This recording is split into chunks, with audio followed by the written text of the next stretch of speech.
One of my teachers years ago, West Churchman, wrote a wonderful book called Planning on Uncertainty. And I think, we all need to plan on uncertainty, and it's the one thing that is left out of most models, because the model builder has such faith in the model that he would never build in a trapdoor into the realm of uncertainty. And yet life is composed almost entirely of these kinds of trapdoors, you see. Does that do it? I suppose really I want to think about the last video a little bit and think about some areas to explore going forwards. The first thing is that when you're thinking through something in a real-time way, and you arrive at a number of profound realizations, it often then takes some time to position those realizations, I'm not sure what I'm trying to say here, realistically or something, or like trying to determine what can actually be done with them. So it's one thing to have a realization, it's another thing to say, okay, on the basis of this realization, let's improve something in some way. I think it's pretty clear that we haven't really discovered any fundamentally new sort of idea. All of these ideas about culture and madness and all of this, about these fundamental things to do with perception, are known things, more or less. If you were to go read Robert Anton Wilson book, or any of the things that kind of evolved out of that sort of outlook, I would include a lot of sort of chaos magic kind of stuff in that bracket. I mean, I know there are other influences and points of origin and so on for chaos magic, but Robert Anton Wilson must be a huge one. And I think it's also true that the things we're building this story out of are also all very well-known things, obviously. These basic sort of cybernetic ideas paired with these basic evolutionary ideas, these things about how language works, that's all, even the things I don't know very much about, group dynamics and game theory things, I can see that those pre-existent disciplines are going to have things to offer in this model. But I think what we do have maybe is a unified story that pulls all those pieces together around a central theme. It's a kind of a weird, subtle idea that does involve quite a serious perspective shift, and it takes me a little while to get into the idea. I have to sort of spend an hour or two kind of ease myself again into this big basic picture of like, okay, the phenomenological uncertainty, how does belief work, how does projection and repression work, how does that intersect with the goals and concerns of a modeler? It's like, start to hold those two together. They really fit together in a way that at least my brain finds very pleasing. In any case, I'm just very interested by this story. It's the kind of story that is kind of very easily generating definitions. And if you have a story that's generating definitions, I don't know, I think you're in a pretty good zone. So I want to think through the finer points of this stuff a little more. Particularly I want to think through belief and repression, certainty and uncertainty, and this meta-repressive aspect we identified, the repression of the repression itself. And I also want to think maybe a little bit about the transcendent function again, because I have an intuition that we can explain a little bit why something like the transcendent function might develop in a complex modeler.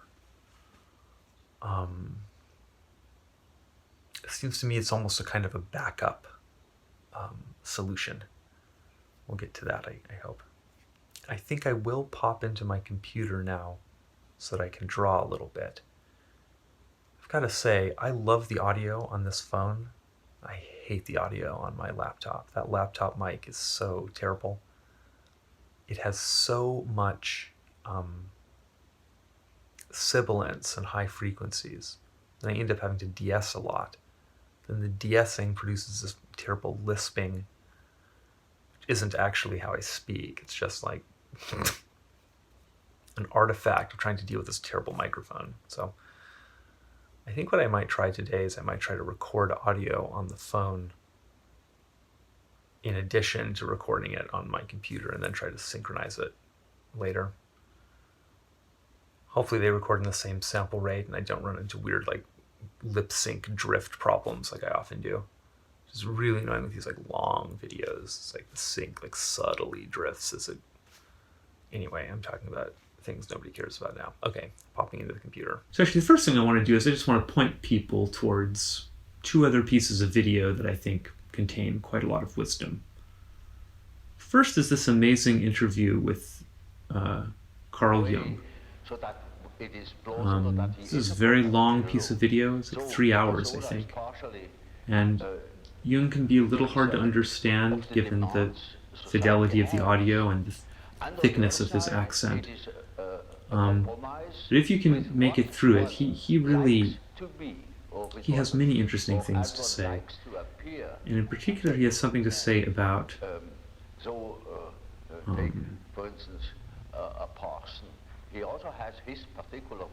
repression. And the other video is a video... Actually, this is pretty much just audio. But it's an interview with Alan Watts, or a lecture of Alan's, or something like this.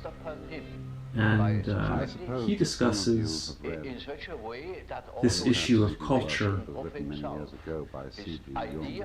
and the game of culture. In fact, it begins with a critique of Jung, interestingly, but he doesn't really stay there. Eventually he starts talking about what it means to see through the game. So I want to talk about both of these ideas. Like the return to life after having understood the limitations and possibilities of culture. The second thing, I don't have a lot of intellectual stuff to say about. I just want to kind of describe my experience a little bit.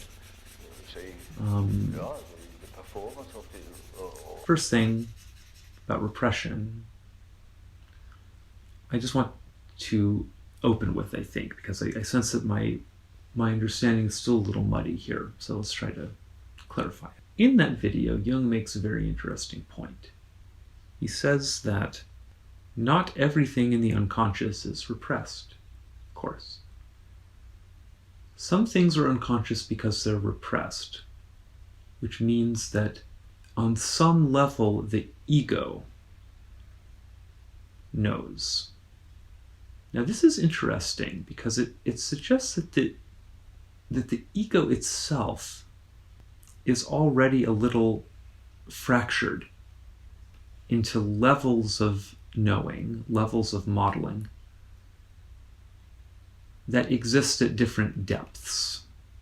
Now maybe that's because this whole idea of the division between the conscious and the unconscious is a kind of arbitrary threshold, and that really the situation just looks more like this all the way down. There's just a kind of tendency for foundational models to be unconscious. Again, I think that somehow tracks the time, the sort of the real-time constraints that exist on the ego.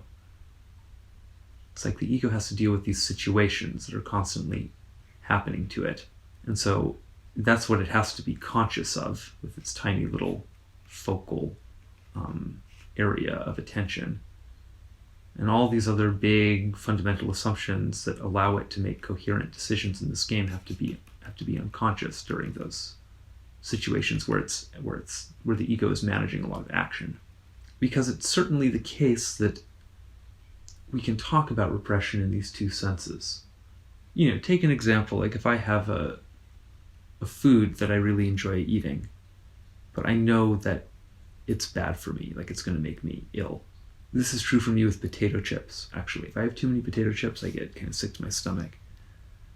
But I'll still get into a mode where I eat them. And when I'm eating them, these are Pringles, I guess, probably. That's true. I really like Pringles. the cheddar Pringles. Those are really good. So sour cream and onion, delicious. If I eat too many of them, I get sick.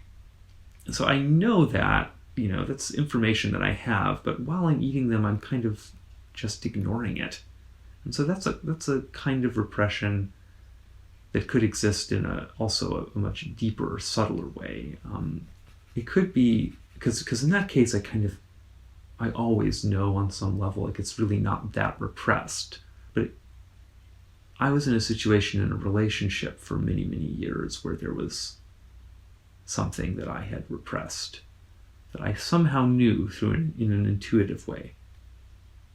But it was very, very, very deeply repressed, such that I really just kind of experienced ambient anxieties about things without really knowing why. And by the way, that's a very horrible and terrible way to live. I don't recommend it. And so in that case, the repression is quite a bit deeper. In that case, we can really say that the ego doesn't know. And yet somehow it does know.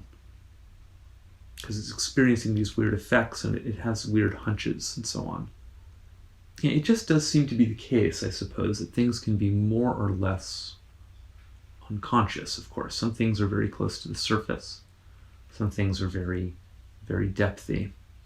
So Jung makes the point that things can exist in unconsciousness that aren't really repressed at all in this sort of sense. They're simply not expressed yet.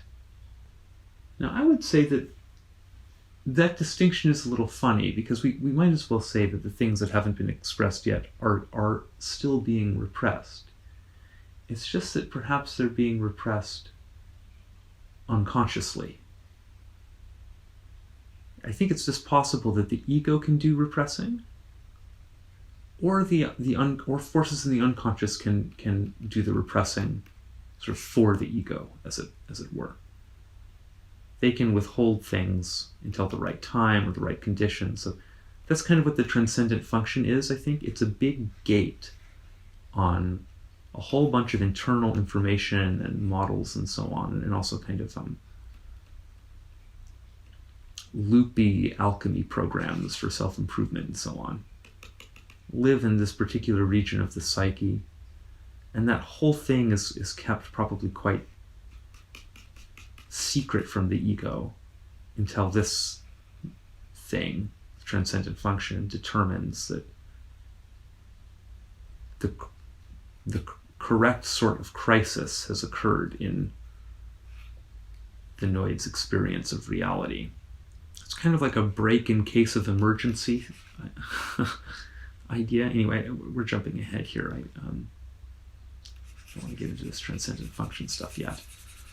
What a model does is it represses, in the sense that a model excludes complexity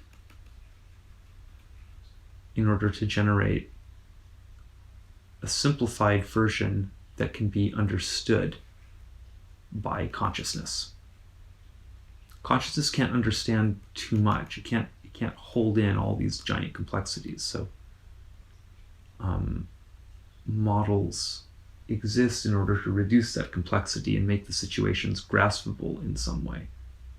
It's exactly kind of a complexity reduction thing. It's just saying, okay, there's all these complicated things, but we're just going to represent it in this simple way and see if it doesn't map in a way that helps us understand this big, complicated thing.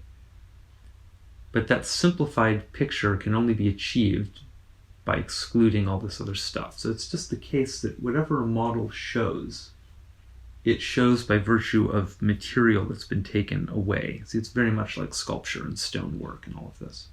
Think about sculpture, you get many weird psychological insights there probably. It's also something you have to carve out the shape in reverse, It's just a very sort of basic idea, I would suppose. But what you seem to have in human beings, and probably in most animals, is precisely kind of models that generate real-time experience. Moon, a tree, and a world. And modelers, we know, are basically repressors. They're like complexity repressors. Now, I'm playing a little fast and loose with the definition of repression here. It might be more correct to say complexity reduction, but I want to say repress to highlight the fact that this mechanism of exclusion and of what isn't seen is fundamental to what is seen. Because these models exist in particular configurations and particular states. So it would be a very true statement to say that the reality we experience is directly related to the realities we don't experience. Essentially what this is a game of pretend.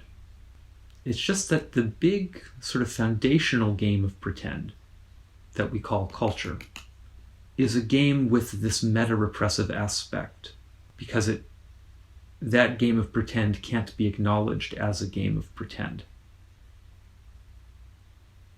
And the only way to achieve that is to repress the nature of the model as model. We spent a lot of time last time talking about the model hierarchy. I think this is really an important idea because it would seem to suggest that the small models that are very far away from the phenomenological uncertainty, the ones that are very close to the ego and that are changing all the time, and also the ego probably has a lot of conscious control over the contents of and so on. The more those models can be seen as models, kind of explicitly, because most human beings are comfortable admitting that certain things they think about the world are opinions. Most people know, okay, I have particular attitudes and other people don't have those same attitudes. And that's okay. But typically the reason that's okay is because of the shared cultural stuff. It's like, okay, we can disagree about all these particular little models, but we share at least in the big model that says blah, blah, blah, what X, Y, Z, whatever it is. But the deeper and more fundamental the models become, the less they can be seen as models. And it seems like kind of like at some point, the models are so deep and so fundamental that they are literally hallucinated as the experiential field. So those would be sort of below the linguistic level, those below the bedrock linguistic level, right? Those fundamental embodied models are simply experienced as direct reality. And then we have this kind of language field that further delineates and particularizes our understanding of that big hallucination. I'm seeing kind of a persistent thing here of like, do I want to discuss things in terms of these flippy thresholds, or do I want to think of it in terms of like one big kind of gradient? Maybe it's kind of both, a big gradient with some particular threshold zones. Now, what's interesting too is that how deep you're willing to extend your awareness of the model as model seems to track your self-awareness. I just mean this is almost kind of the humorous sense of like, there are people in the world who believe that their opinions are facts. Those people tend to be very unself-aware, and they just think that their particular precise opinion about some particular precise thing is the only true and correct way to relate to that thing. And so those people take even their very tiny toy models up here to be sort of naively true representations of reality already. So you can increase your awareness of this issue through introspection, probably. And how else would you do it, I guess? One thing is the repression of the model as model, which can happen to any model at any position of the hierarchy. but is sort of more and more likely to happen the deeper the model gets. Because the deeper the model, the more it begins to approach these fundamental limits in what we can understand and what we can perceive. And the more you understand those limits, the more you understand that we're all actually insane, in a sense. That what the human being is doing is it's generating a pretend reality. It's generating a little reflection of the huge complex reality it is situated in and itself partakes in and of and is a part of in all of this. The ego doesn't want to know about that because of these anxiety issues, which we have to think a little bit more about that too, probably. I'm not sure what it would mean to repress the actual content of the model or the model itself kind of in total. It's simply about whether or not we experience it as a model or experience it as reality. Otherwise, it's simply something not known at all, right? But I think in our definitional space, right, the experiential field, which is the only reality the ego can ever know about directly, that whole thing that we call reality is simply a magic show. It's more contingent models. It's just that that's all kept sort of hidden from you behind the projection screen. I suppose really what I'm saying is that every single thing a human being can do, every interaction, is on some level a game of pretend. Because we are always interfacing with our world and with each other, and even with ourselves, through models. Because that's what perception is. Perception is a big model. That means that it's excluding certain things in order to create an understandable and presentable picture to a perceiver with limited computational capacity. You know, this seems to be what the whole situation is. So for some reason, I'm sure we can be more precise about this, and in the last video I speculated a little bit about some ways we might think about this, I think, but somehow it's the case that there's a lot of self-reflexive anxiety about this situation. Nobody wants to recognize the reality of this issue. And you can see why. It's because I want to say that it's like the whole structure of the psyche already embodies this dynamic. It's like the psyche itself is lying to itself about its own nature in its default state. The artificiality of the arena is not revealed to the ego initially. Your reality doesn't present itself to you as if it were a weird computer model that you're in or something. It's quite the opposite. It just impresses upon you the ultimate reality of it, that's a delusion. You see, strictly speaking, that's a very untrue thing about it. But it radiates its objectivity at you. I mean, you experience it as if it's this thing outside, spatialized as if it's outside of you. It isn't. All of this is inside. So it begins in the basic architecture of the subject. And then culture just kind of replicates that idea into a much bigger game of pretend. And that game is about saying, okay, let's synchronize all our models, all our bedrock fundamental models. All the individuals have the same one. And then what we're going to do is we're going to forget that we did that. We're going to enter a game of meta-pretend. We're going to pretend that we're not pretending. So that's what your psyche is kind of already doing. The reality you experience is pretend, but then it's constructed in such a way that it compels you to believe it's real. So you're pretending that it's not pretend. And then culture is just going to sort of extend that up one level of organization. It's going to say now at the group level, we're all going to do the same thing. The group exists to basically get our languaged models synchronized.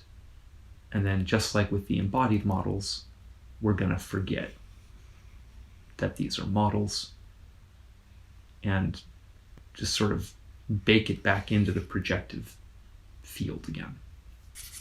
That's enough thinking about that particular aspect of it for this morning. I think I don't want to do a huge video again. And I want to move on to this issue to do with the transcendent function, and then I want to talk about this Alan Wattsy stuff. The transcendent function, in my view, is a kind of a survival mode activation state that human beings can enter into when certain conditions are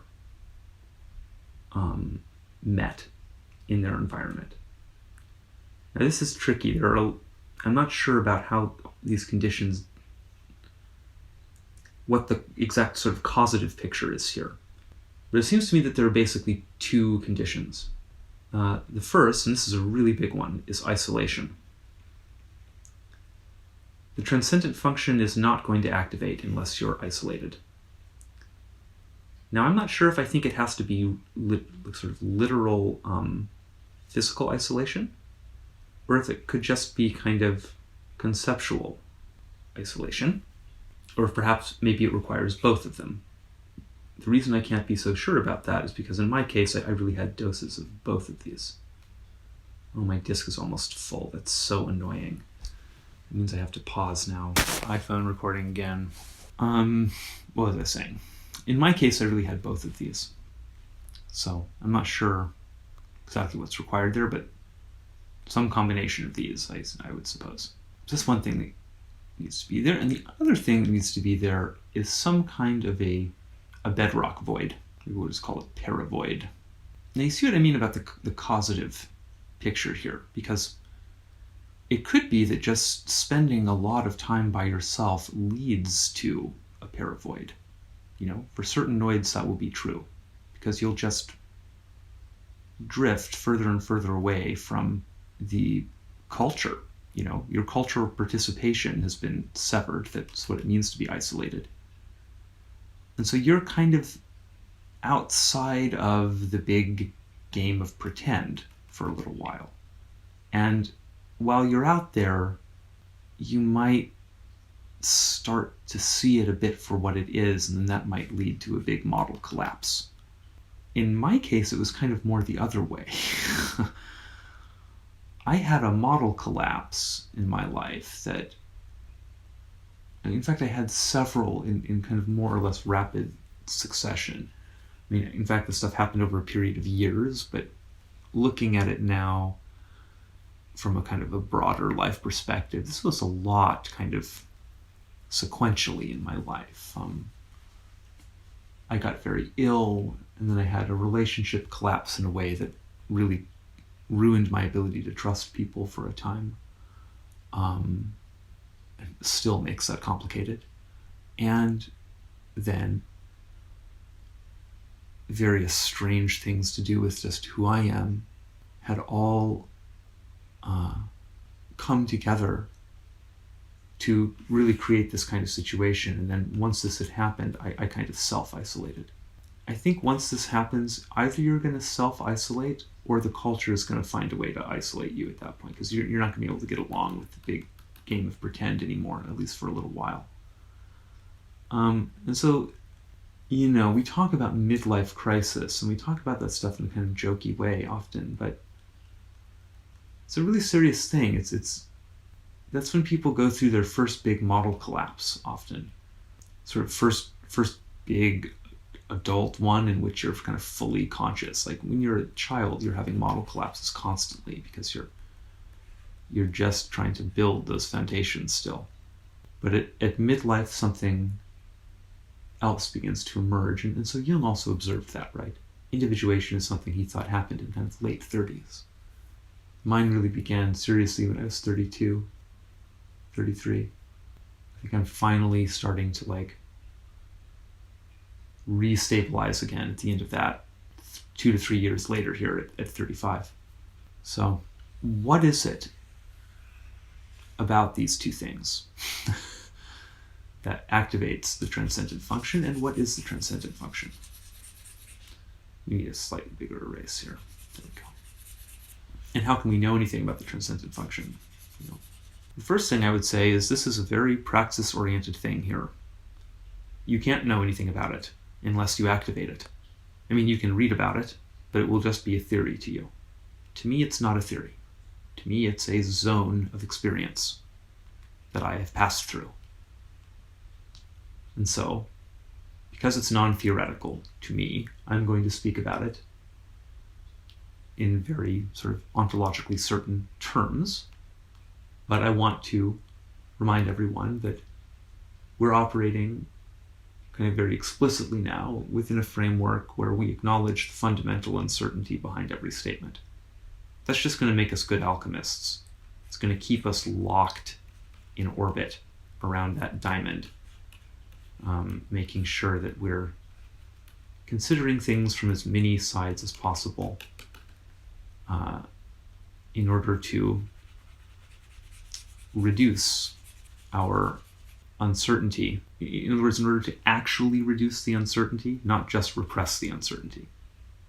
In the end, I would like to repress my uncertainty about things that I think are rationally likely to be true in some way, or perhaps irrationally likely to be true in some way. I'm happy to extend a little bit of trust to an intuition as well.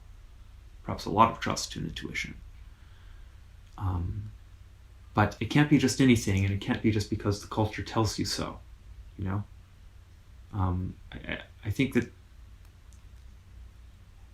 we all need to become much deeper participants in culture. That means taking a much more active role in shaping it.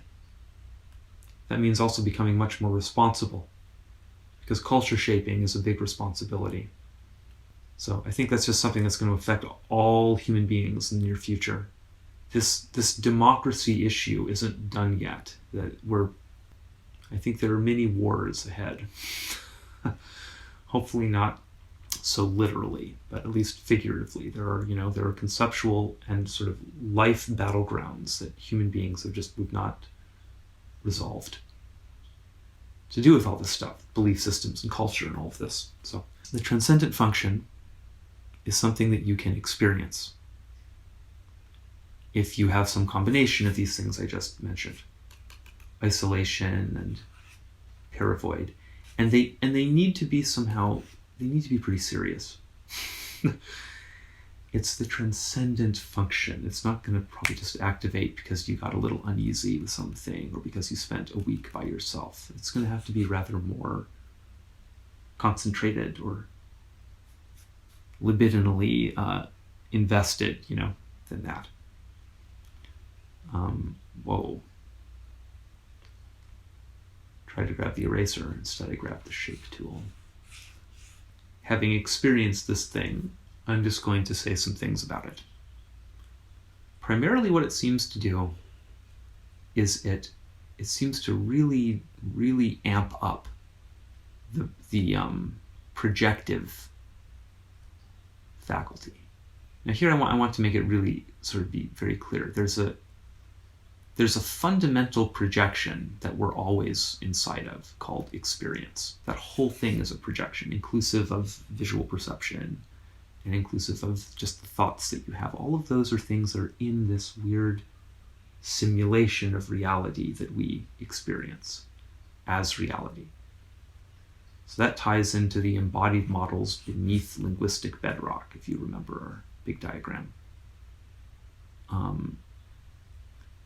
Those things are rendered for us as this raw sort of baseline projective field. But as I said, that field is ambiguous. And it can be ambiguous in funny, playful ways. Like, is it a tree? Or is it a face appearing, within the tree?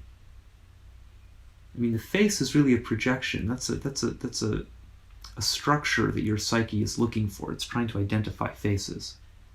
And it thinks it's identified one and says, oh, there's a face. And so you perceive it as a face. in a projective way, but there's no face there. It's a tree. In a deeper sense, though, you might say there is kind of a face there, because there's a pattern that is correspondent to the pattern that we call face. And I think that somehow still counts for something in some weird ontic way. One thing the transcendent function is going to do is it's just going to increase the occurrence and the fidelity of that kind of visual projection. When you're going through this thing, you might have weird experiences, like looking at clouds and seeing things suddenly appear there, or staring into flames and see, you might have sort of spontaneous scrying experiences like that. It's also going to do it in a very, and this is kind of more to the point. It's going to do it it's going to highlight things in your experience by sort of steering your attention with luminosity. It's going to make certain things just kind of glow, like certain numbers, or certain shapes might suddenly stand out to you as being really significant. Certain symbols might start to stand out to you as being really significant. You might just start to notice these things sort of in your environment. Now, this is interesting because I think this is really a kind of an evolution in the transcendent function in some way. It's adapting to a new environment, basically. Because the way we think this might have happened in very ancient times is that people would have become isolated in nature. They would have literally left the village or the city, and then would have gone off into a pocket of wilderness and become a kind of philosopher hermit in a tent, kind of. And so their environment would have been filled primarily with natural things. There wouldn't have been the possibility of kind of suddenly encountering a number or suddenly encountering a picture of a big eyeball. I think that what did happen probably is that those people probably did a lot of drawing in the dirt with sticks, or if we're slightly later in history, maybe with actual inks and drawing implements and so on. And in that process, they probably did begin to sort of auto-generate in the same way lots of symbolic content of this sort. What do we think this is all about? Well, these are archetypal patterns, and archetypal patterns are patterns that compel certainty because they're very ancient patterns, basically. And so my idea is that in the human being, there's just kind of a vault of these. Maybe that's what Jung is talking about on some level when he talks about the collective unconscious. He then also ties the collective unconscious into this precognitive stuff. I wonder if that's necessarily all the same stuff. Maybe it is. I like that. It's a very beautiful notion that it's collective because it's actually non-local in a particular way. And so maybe it is, but for now, we don't even have to imagine it. Let's just imagine that it's just something in your brain.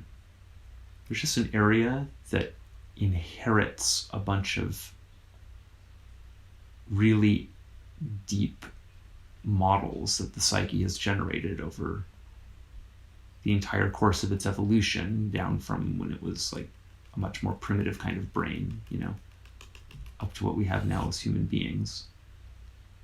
It's stored a bunch of stuff in there about it, and it's stored it as little picture things, stored it as symbols primarily. Symbols and stories. And it's from those basic models.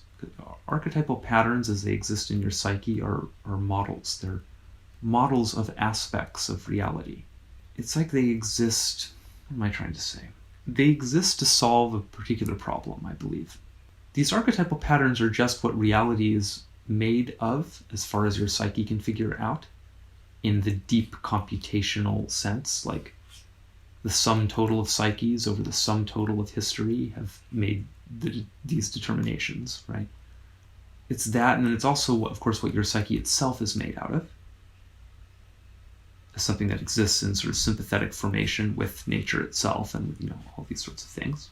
And with its own ideas about reality and about it itself. But it's not just that, it's also that we seem to have this this bank where those patterns become explicitly coded as little patterns, as little symbol units and story units and things. And that stuff is presented to us by the transcendent function in this process. So I've been talking about things that the transcendent function might do to you during a waking state, but it's also going to begin to organize your dreams with intense archetypal content. And if you're making art, it's going to start to organize your art. It's basically any area where there's kind of the potential for this kind of self-expression and reanalysis. The transcendent function is going to attempt to guide you now. Because it's like the whole system has flipped into this state. It's like I'm isolated and I have no idea what's going on because I'm paravoided. So, well, that's a perfect opportunity to sink deep into my internal nature as a modeler and maybe learn some things. And basically, it's as if the organism now assumes that it's going to have to rebuild a new culture. The old culture is destroyed, as far as this thing knows, because my languaged ways of making sense of the world have been compromised for some reason, and there's no culture around me in an immediate sense because I'm isolated. And so it's like the psyche says, okay, I better try to rebuild my languaged model hierarchy now. How am I going to rebuild it? Well, first I would like to rebuild it on sound principles now, so that I don't just build some completely weird, insane thing that is going to not work. So I think it is sort of the transcendent function is part of a para-reboot process, you see. It's just precisely what generates a new paradigm. And it's just what Jung says, right? It's you have to sink into the sea of madness. New paradigms are made through madness. Take this journey through it. So the transcendent function is what's going to guide you through madness by putting you in touch, essentially, with ancient wisdom, here considered as these sort of embedded backup model bank that will sort of allow you to kind of repopulate your conceptual world. In the case that you might have to do that, because maybe you're going to have to do that because things happen like that. What if an entire civilization gets wiped out and there's some tiny handful of survivors? They're going to have to rebuild an entire culture. So nature must have found a solution to that. And I think it's clearly all tied up in this. So today, I've found that it's not necessary to actually go out into the wilderness and isolate in that way. You can isolate in a big city, of course. We're all becoming much more isolated in certain ways. Isolated and surrounded by high-powered alchemical tools like laptops and phones. It's a very, very... So now I'm drifting a little bit to weird other topics, but it's a very weird thing. I'll just say really quickly how business, market, the advertising world seem to be producing a world in which individuals are becoming much more fragmented and isolated from each other, because this is kind of the ultimate optimization state of the market in some way, is completely isolated individuals fully controlled by sort of fantasy advertising maneuvers that will allow them to be completely anticipatable little closed systems that you just say, here's this image, and then I just get this amount of money out of it, and that's it. And we just, I don't know how the system thinks it's going to sustain this kind of thing, but it just seems to be trending in this sort of direction, at the moment anyway. They don't know what they're doing, though. They're producing a situation in which a whole bunch of noids are probably going to start individuating together, maybe. I mean, not actually together, isolated together in this weird, peculiar way that's going to all be jacked into the internet now also. This is something I'm going to talk about in a future video, but I want to just commit to talking about it now. Whatever. Rabbit hole syndrome relates to this. Randy Stair is going to be my big case study there. And now a person who thinks they've identified a syndrome. Uh-oh. We'll get there. That'll be a cool video, I think. Now, I don't know. Maybe this is a big apocalypse mirage again. I don't know. I don't think so, though. There's something to that. Okay. I'm sure there's many, many more things to say about all that, but it's approaching 10 a.m. I want to wrap up this video now.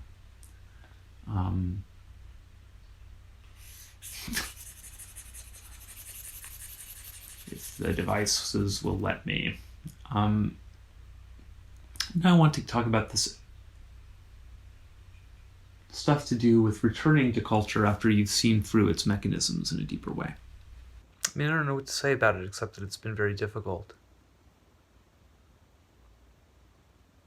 It remains difficult. I'm not really sure what my motivations are anymore. Well, it's simply like this. It's very hard to exist in the world with an emotional okayness when you are in a state of sort of constant acknowledgement of these huge, heavy issues. And this exists in really many, many levels. At the extreme, it pushes out into the phenomenological uncertainty, but it can just be other kinds of uncertainties. There's the uncertainty of what's happening to the United States. Where is this all going now? There are many things to be concerned about. And there are just many uncertainties in my direct life that I stress out about. I think part of what I've realized is most people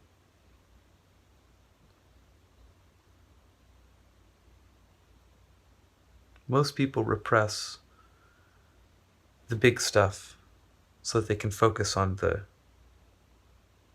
immediate stuff. That's the way it goes. That's sort of correct. That's how an animal ought to function in some way. For me, it's always gone the other way. I'm often repressing immediate issues and concerns so that I can think about and confront these larger, heavier things. It's just my personality. I'm drawn to it, and I think some people are just like that. So I'm just like that. But it means that I often don't take care of myself as well as I should. Getting older and all this, I start to think about these things. I'm at an interesting decision point now in my life, It's becoming a bit more of a zero-sum game. I consider I only have so many years of kind of really good productivity and youthfulness and so on left. It's like, how do I want to spend them? How I spend them is going to determine lots of things about my life downstream. I feel that I very often position myself to a strange sort of sacrifice zone where I'm like, well, I just have to do this and I have to do that. Why? Because it's important. It's going to help the world be better, or this or that. It's a dangerous thing to invest any belief in, because how is this YouTube channel helping anything? It's this tiny little thing.